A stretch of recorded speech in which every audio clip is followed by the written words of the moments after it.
There's a name for people like me, the responsible one. It's not a compliment. It's a job title for an unpaid position you never applied for. For me, Soleil, it's meant being the family's silent shock absorber for most of my 35 years. It's meant quietly co-signing a car loan for my dad when his credit was shot.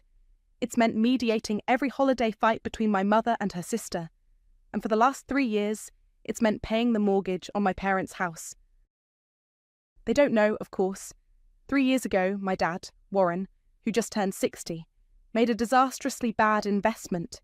They were a month from default, and the shame would have socially crippled them. So I did what I always do. I stepped in. I called their lender, rerouted the automatic payments to my account, and told my parents I'd sorted it out with the bank to get them a temporary deferment.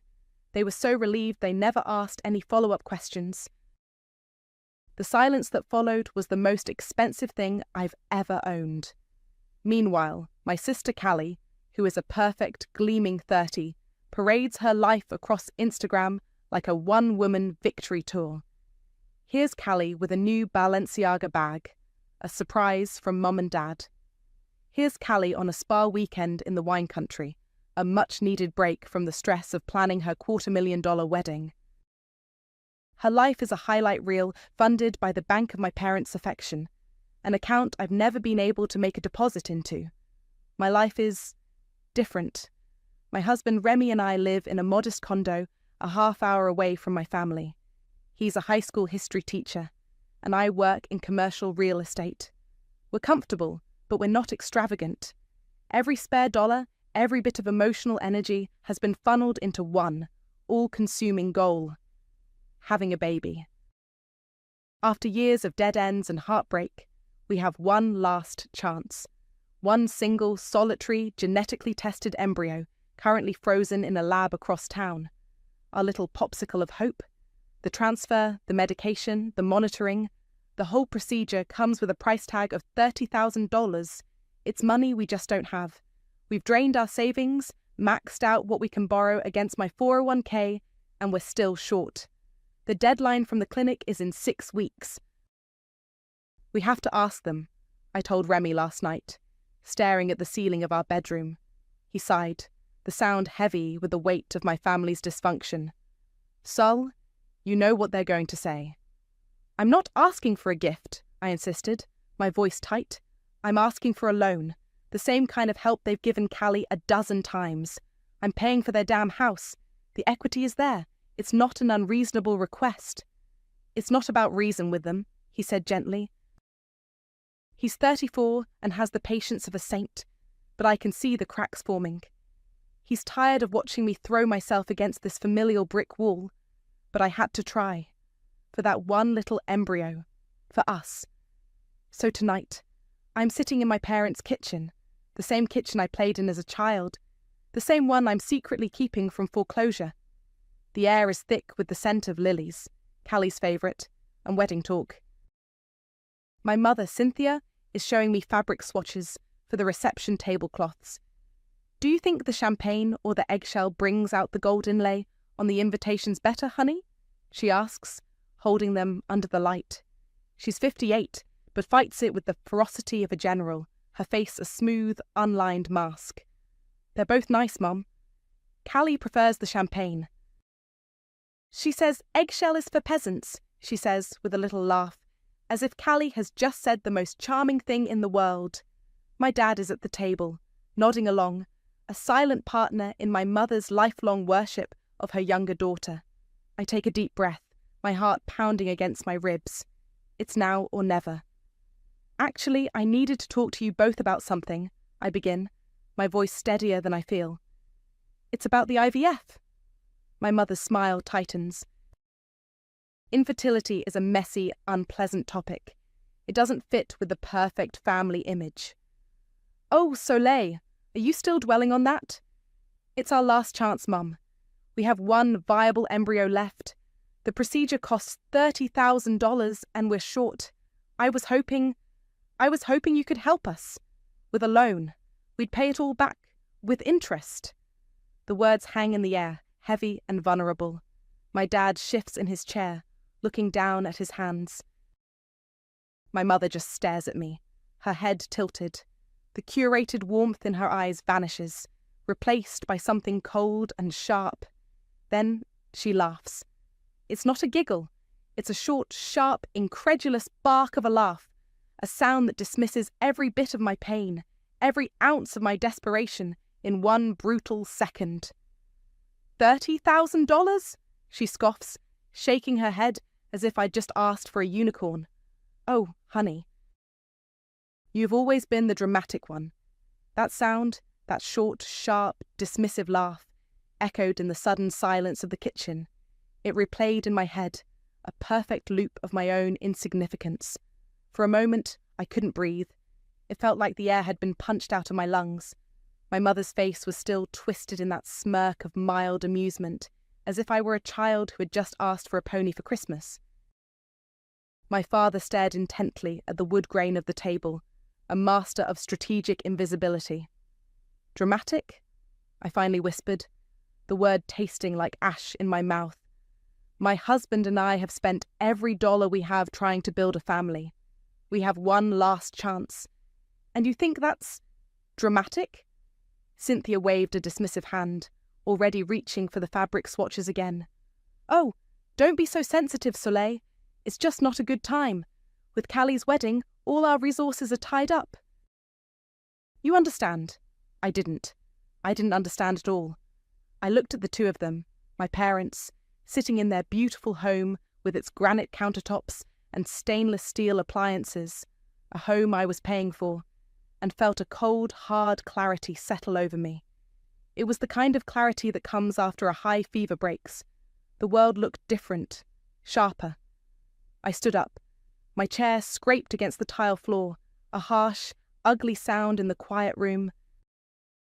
"Where are you going?" my mother asked, her voice laced with irritation, as if I were the one being rude. I didn't answer. I picked up my purse from the counter, slung the strap over my shoulder, and walked out of the kitchen.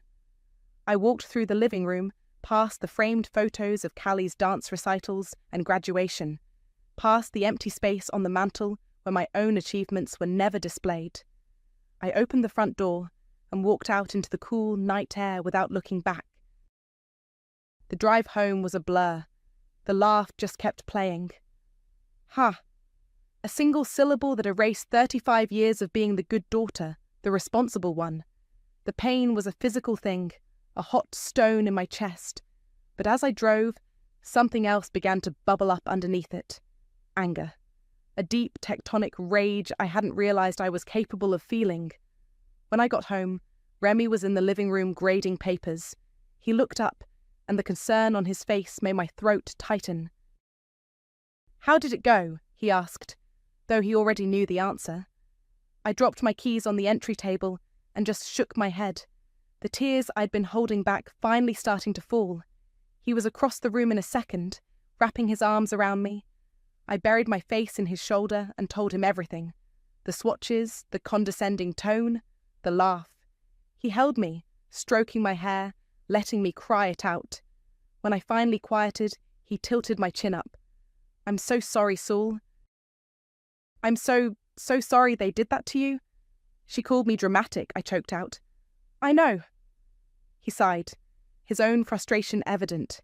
He looked at me, his eyes full of a sad, tired love. "You can't keep sacrificing yourself for people who don't even say thank you. You just can't." His words weren't an accusation. They were a release. Permission.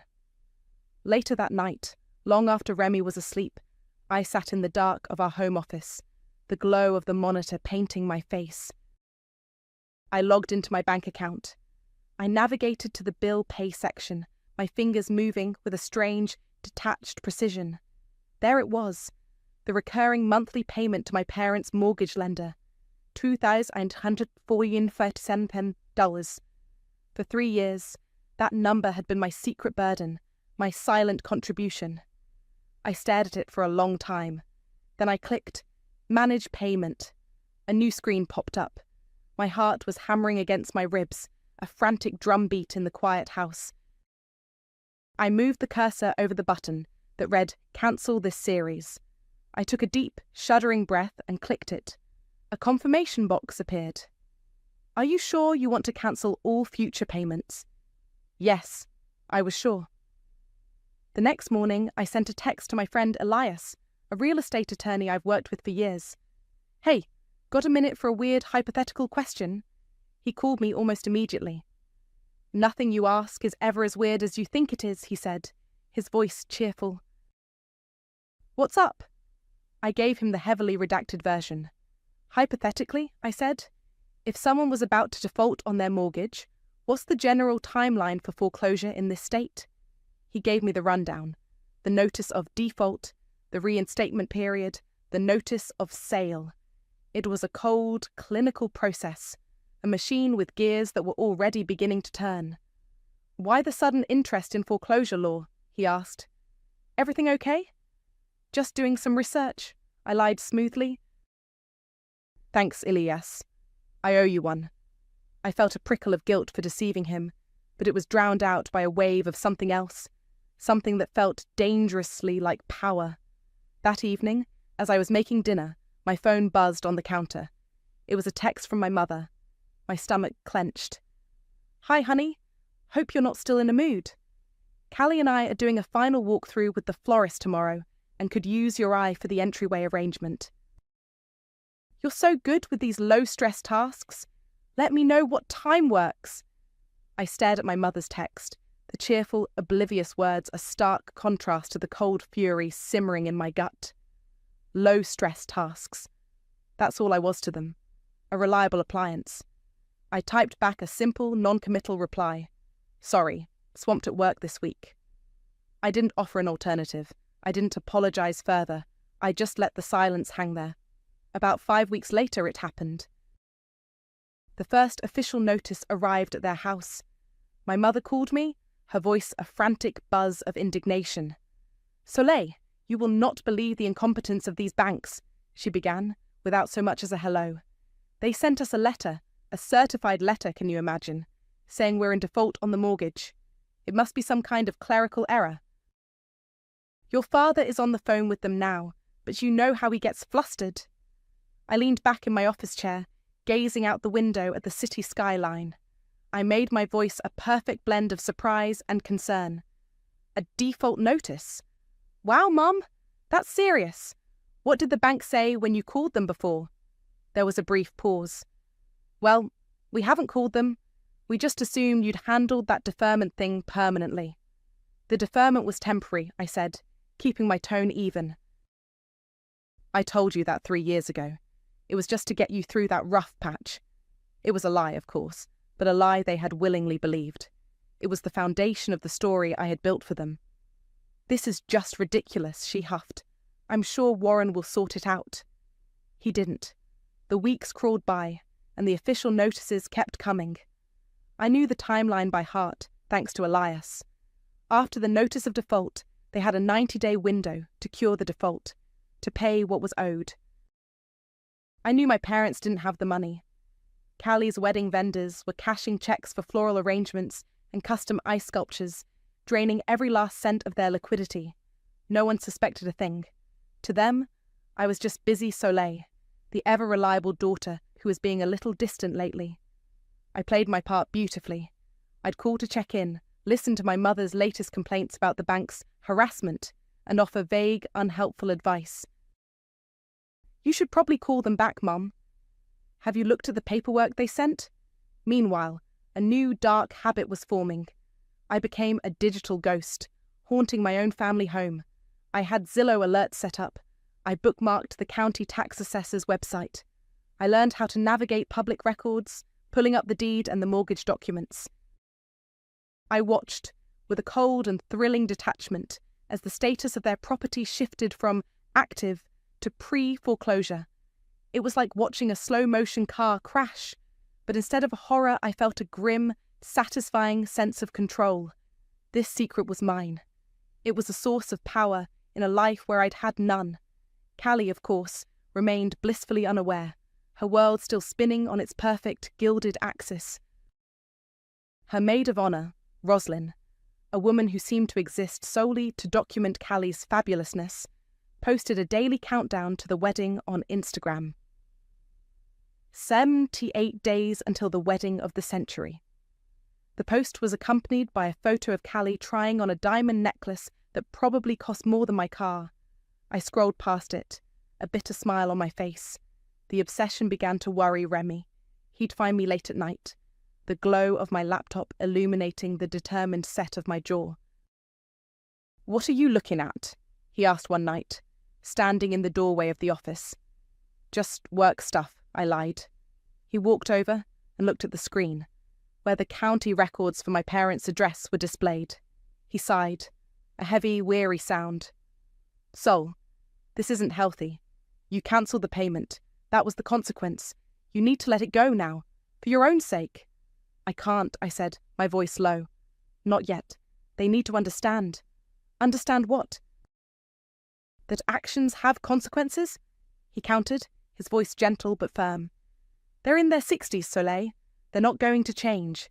This isn't about teaching them a lesson anymore. This is about you. And it's eating you alive." He was right, but I couldn't stop. The sense of impending justice was a drug, and I was addicted. He wanted closure. He wanted us to move on, to focus on our own lives, on finding a way forward after the IVF disappointment. But I wanted justice. The scales had been unbalanced for 35 years, and I was finally going to watch them level out. The 90-day reinstatement period ended. The next notice was the Notice of Trustees sale, the final, irreversible step. The date was set. One morning, as I scrolled through my usual websites, my breath caught in my throat. There it was, a new listing on an auction site. The address was instantly recognizable. My childhood home. The photo showed the familiar brick facade, the manicured lawn, the big oak tree in the front yard. Underneath, in stark black letters, were the words, "Auction date, 21 days." The auction listing felt like the starting gun I'd been waiting for. My heart hammered against my ribs, a frantic, exhilarating rhythm. I immediately called Elias. "It's listed," I said, my voice low and urgent. 21 days. "Okay," he said, his tone calm and professional. He'd moved past the why of it all and was now focused on the how. "First thing we need to do is form an LLC. We'll call it something generic, a property holdings group. It'll shield your identity completely. Then we need to get your funds in order. You'll need a cashier's check for the deposit on the day of the auction and proof of funds for the full amount." The next 2 weeks were a blur of paperwork and clandestine financial maneuvers. I set up the LLC under Elias's guidance, Northwood Property Holdings, LLC. It sounded sterile and corporate, the perfect anonymous shield. Getting the money together was the harder part. I had a decent amount in savings, money that had been earmarked for another round of fertility treatments before we got the news about our last embryo. Using it for this felt like a bitter, ironic twist of fate. I supplemented it with a loan from my 401k, the maximum I could take without raising red flags. The process left me feeling hollowed out, but determined. I told no one, not even Remy. This was my war, and I was fighting it alone. All the while, life at my parents' house continued in a state of spectacular denial. They were treating the foreclosure notices like junk mail. One afternoon, my mother sent me a picture of a new chandelier they'd had installed in the dining room. It was a monstrosity of crystal and brass that looked like it belonged in a palace. "What do you think, sweetie?" It was $12,000, but Callie insisted it was essential for the rehearsal dinner ambiance. I stared at the photo, the sheer, willful ignorance of it taking my breath away. They were hemorrhaging money on wedding decor while a financial guillotine hung over their heads. The irony was so thick, it was suffocating. A week before the auction, my mother called and invited me over for dinner. "Just a normal family dinner," she'd said. "It feels like we haven't seen you in ages." I knew what it really was. A final performance. My last supper in the house as their daughter. I accepted. Walking through the front door that night felt different. Every detail seemed hyper-vivid. The scuff mark on the baseboard in the entryway that had been there since I was 10. the faint scent of my dad's pipe tobacco that always clung to the curtains in his study. I was a ghost in my own past, cataloguing memories before the demolition. Dinner was a masterclass in avoidance. We talked about the weather, my work, and, of course, the wedding. Callie chatted on about her bachelorette party in Miami, her dress fittings, the drama with the string quartet. I nodded and smiled, a perfect porcelain doll of a daughter. I studied every corner of the room, every picture on the wall, committing it to memory. I wasn't just saying goodbye to the house, I was saying goodbye to the person I used to be in it. The next time I walked through this door, I wouldn't be family. I would be the owner. As I was helping my mother clear the plates, Callie leaned against the kitchen island, a smug, self-satisfied smile playing on her lips. She placed a hand protectively over her flat stomach. "Well, since we're all here," she announced, her eyes flicking to me for a fraction of a second, "I guess we have some news." My mother gasped, her hands flying to her mouth. "Oh my goodness." "Callie, are you—" Callie nodded, her smile widening into a triumphant grin. "I'm pregnant. Just 6 weeks, but we're so excited. Looks like I'm going to make you a grandmother first, after all." The plates in my hands suddenly felt impossibly heavy. The sound in the room seemed to warp and fade, replaced by a high-pitched ringing in my ears. She had done it. She had effortlessly achieved the one thing I had fought and bled and paid for, the one thing I wanted more than anything in the world. And she had announced it like she was winning a race. My race. I set the plates down on the counter before I dropped them. I could feel my mother's pitying gaze on me, my father's awkward discomfort. Callie's victory was complete. I mumbled my congratulations, my voice sounding like it was coming from a great distance. I made my excuses, an early meeting, a headache, and fled. As I drove away, I saw Elias's words flash in my mind. "No one walks away from a fire without getting smoke in their lungs." I was already choking on it, but I wasn't walking away. I was walking toward the flames, holding a can of gasoline. Auction day arrived on a Tuesday. It was grey and overcast, the sky the colour of dirty dishwater. The auction itself was an anticlimactic, bureaucratic affair held on the steps of the county courthouse. I didn't go. Elias went for me, armed with the LLC paperwork and the cashier's check. I sat at my desk at work, staring at my computer screen, pretending to analyse spreadsheets while my phone lay face down beside me. Every buzz made my heart leap into my throat. At 11:17 a.m, Elias sent a text. "It's done. Congratulations. You're a homeowner." I read the words, but they didn't quite register. There was no triumphant surge of victory, just a quiet, hollow hum. I had done it. I had actually done it. I typed back, "Thank you," my fingers feeling clumsy and disconnected from my brain.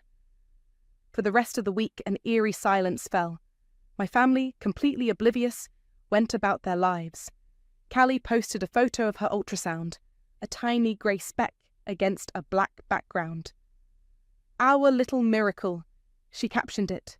My mother called to gush about the photo, her voice dripping with joy. I said all the right things, my own voice a flat, dead thing in my ear. I was living a double life, and the strain of it was starting to wear me down. The official notice of sale was recorded the following Monday. By Wednesday, the eviction notice was posted on their front door. The explosion I'd been anticipating for months finally happened. It started with a hysterical call from my mother. I let it go to voicemail. "Soleil, you have to call me back. There are men here, moving trucks. They're saying the house was sold. It's a mistake. It has to be a mistake. The bank is trying to steal our home." Then came the texts, a frantic barrage from both her and Callie. I ignored them all. I turned my phone off and sat in the quiet of my condo, the silence a welcome relief. I knew I couldn't hide from Remy forever. He came home that evening to find me sitting on the sofa in the dark. He didn't even have to ask. He just looked at my face and knew. "You did it, didn't you?" he said, his voice quiet, devoid of accusation, but heavy with disappointment. I nodded. unable to meet his eyes. He sank onto the armchair across from me, running a hand over his face. I found the withdrawal slip from your 401k account. The letter came today. You formed an LLC, Sol.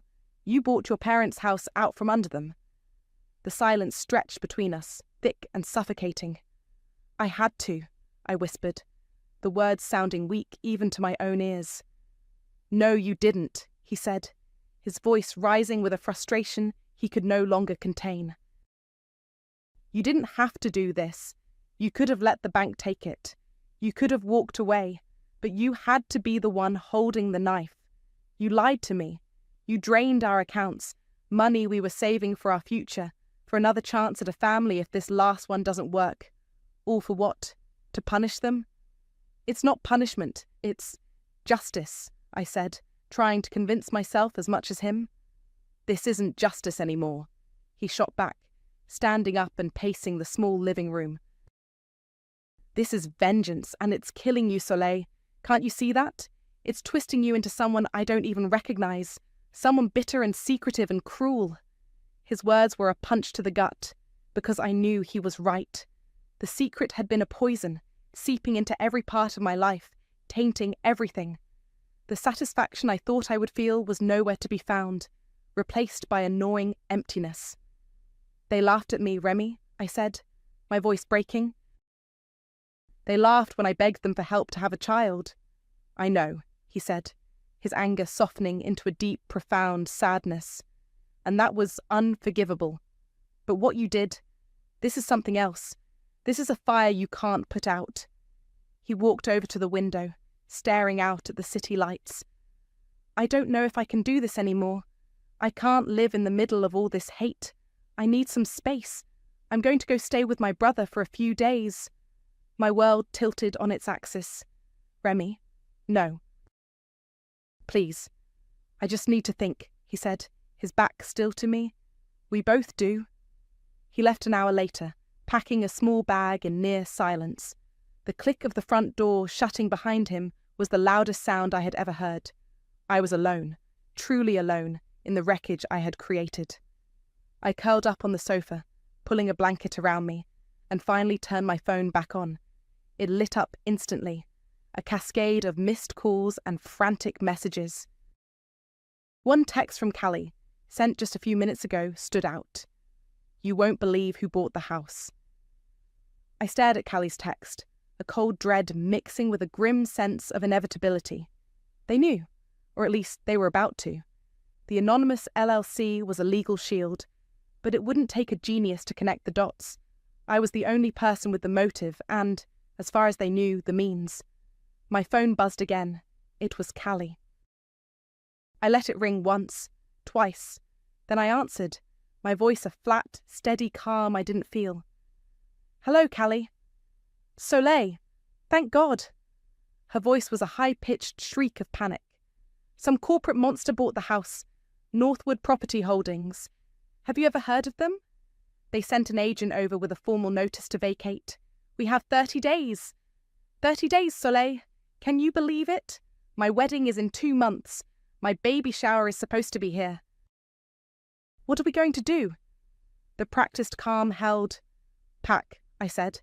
There was a stunned silence on the other end of the line. What? Pack? We need a lawyer. We need to fight this. You work in real estate. You have to know someone who can help us. There's nothing to fight, Callie. The sale was legal. The bank foreclosed. But who would do this? Who would be so cruel? She wailed.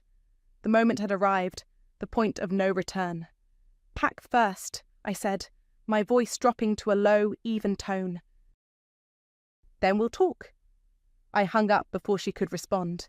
The next few weeks were a maelstrom of chaos that I observed from a distance. My parents, forced to confront the reality they'd ignored for months, were in a full-blown panic. They left me dozens of voicemails, swinging wildly from begging to blaming. I didn't listen to them. I let the eviction process, managed by a third-party property management company Elias had hired, run its cold, bureaucratic course. On the 30th day, the day they were legally required to be out, I drove to the house. It was late afternoon, and the street was quiet. a single moving van was pulling away from the curb, leaving the house looking strangely empty and forlorn. I had arranged this meeting. I told them to leave the keys on the counter and that a representative from the new ownership would do a final walkthrough. I let myself in with the copy of the key Elias had given me. The house was hollow, echoing with every footstep. Furniture was gone, leaving pale rectangles on the walls where pictures used to hang. Boxes were stacked haphazardly in the corners. My parents and Callie were standing in the middle of the living room, looking lost and defeated. My mother saw me first. Her face, puffy from crying, hardened into a mask of confusion and anger.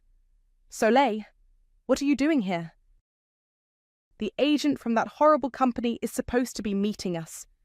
"I'm the agent," I said, my voice steady. I walked past them, my heels clicking on the hardwood floors. I moved from room to room, a silent inspector in my own history. I ran a hand along the dusty mantelpiece in the living room. I walked into the dining room and stared up at the bare wires where the $12,000 chandelier had hung. They must have taken it. I made a mental note to have Elias bill them for it. Finally, I ended up in the kitchen. It was the heart of the house, the place where all the family's triumphs and cruelties had been served up. My parents and Callie followed me, their expressions a mixture of bewilderment and dawning horror. I stopped at the huge granite island in the centre of the room. I reached into my purse, pulled out the set of keys, and dropped them onto the counter. They landed with a sharp, definitive clatter that echoed in the empty space. My mother flinched. My father just stared at the keys, his face ashen. Callie's mouth fell open. "What is this?" my mother whispered. I looked her directly in the eye, letting all the years of silent resentment, all the swallowed pain, surface. "I've always paid for everything around here," I said, my voice dangerously quiet. "The mortgage, the bills you forgot, the peace of mind. I guess that makes me the owner now." The comprehension that washed over their faces was slow, then total. It was like watching the sun rise on a battlefield. "You?" Callie breathed, her hand flying to her stomach. "You did this to us?" "No," I said, turning my gaze to her. "I did this for me." "We'll sue you," she shrieked, her face contorting with rage. "This is illegal. You can't just—" "Actually," a calm voice said from the doorway, "she can, and it's all perfectly legal." Elias stepped into the kitchen, holding a leather-bound portfolio. He gave my family a polite, professional nod. "Elias Mackenzie," he said, extending a hand that no one took. "I represent Northwood Property Holdings, and I can assure you every I has been dotted and every T has been crossed." Elias's presence sucked all the air out of the room. Callie's threat of legal action died on her lips, replaced by a sputtering, impotent rage. My father, who had been a silent statue, finally seemed to crumple, leaning heavily against a counter for support. He looked older than his 60 years, a man hollowed out by his own passivity. "Why?" my mother finally asked, her voice a raw, broken whisper. It wasn't an accusation anymore. It was a genuine, bewildered question. "Soleil, why would you do this to your own family?" "You're the one who answered that question, Mom," I said, my voice devoid of heat. "You answered it when you laughed in my face. You've been answering it my whole life every time you chose her over me." I gestured toward Callie, who was staring at me with pure, unadulterated hatred. "You ruined my life," Callie screamed, her voice cracking. "My wedding is in 6 weeks.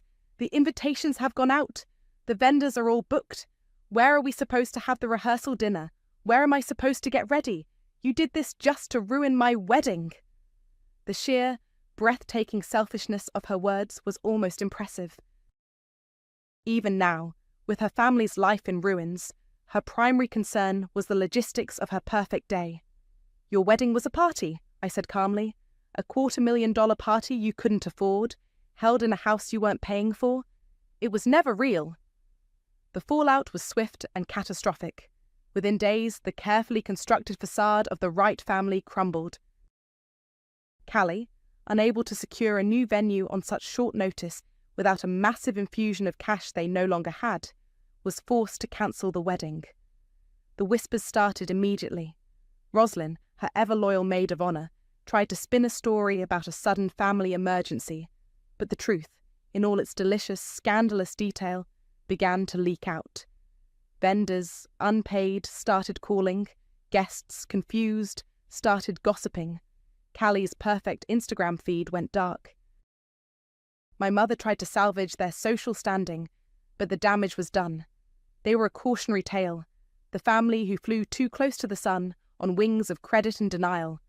In the midst of the chaos, my father's fragile health gave way. He had a panic attack so severe my mother thought he was having a heart attack and called an ambulance. He was fine, physically, but the incident seemed to break something in him. He was discharged the next day, a quiet, diminished man. My mother called me from the hospital waiting room. "He just kept saying your name," she said, her voice heavy with a new, unfamiliar weight. He said you were never meant to carry so much, that it was his job, and he failed." It was the closest thing to an apology I had ever received from them, but it was years too late. The words were just echoes in an empty house. The final confrontation with Callie happened a week later. She showed up at my condo unannounced. I opened the door to find her standing in the hallway, her face pale and tear-streaked, her designer handbag looking absurdly out of place. "I hope you're happy," she spat, pushing past me into the living room. "You've destroyed everything." "I didn't destroy anything that wasn't already broken," I replied, closing the door. "You've always been jealous of me," she sneered. "Always. Because Mom and Dad loved me more. Because I was prettier. Because everything has always come so easily to me." "You're right," I said, and the admission seemed to surprise her. "Everything did come easily to you. Your clothes, your car, your vacations, your wedding. You know why? Because I was paying for it. Not with my money, but with my silence, with my compliance. You got everything you ever wanted, Callie. I just took back what I let you borrow." We stood there, two sisters on opposite sides of a chasm that had been decades in the making. The golden child and the responsible one. Her crown was tarnished, her kingdom in ashes. And I was free. It wasn't a joyful, triumphant freedom. It was a stark, quiet, lonely freedom. I hadn't won. I had just stopped losing a game that was rigged from the start. As she stood there, glaring at me, a sharp, sudden cramp seized my abdomen. It was intense, a hot poker twisting deep inside me. I gasped, doubling over slightly and bracing myself against the back of the sofa. Callie's expression shifted from anger to a flicker of alarm. "What's wrong with you?" I couldn't answer. Another wave of pain hit, stronger this time. I felt a terrifying, familiar warmth spread between my legs. My blood ran cold. "No, not now! Please, not now!" I stumbled toward the bathroom, my vision starting to tunnel. I slammed the door shut, my hands shaking as I reached for the light switch. When I looked down, I saw the bright, damning crimson staining my jeans. The last little popsicle of hope was melting away. The next few weeks passed in a muted haze of grief and drywall dust. The call from the fertility clinic confirming the IVF had failed was clinical and brief, a sterile postscript to a messy emotional war. The loss of the embryo was a quiet, private sorrow, a stark contrast to the loud, public demolition of my family. Remy came back. He showed up at the condo one evening, his key turning softly in the lock. He didn't say, "I told you so." He didn't have to. He just saw the emptiness in my eyes and pulled me into his arms. Our marriage was strained, the foundation cracked by my secrets and obsession, but it wasn't broken. We were two people standing in the rubble, trying to figure out what was still worth saving. I didn't sell the house. I couldn't.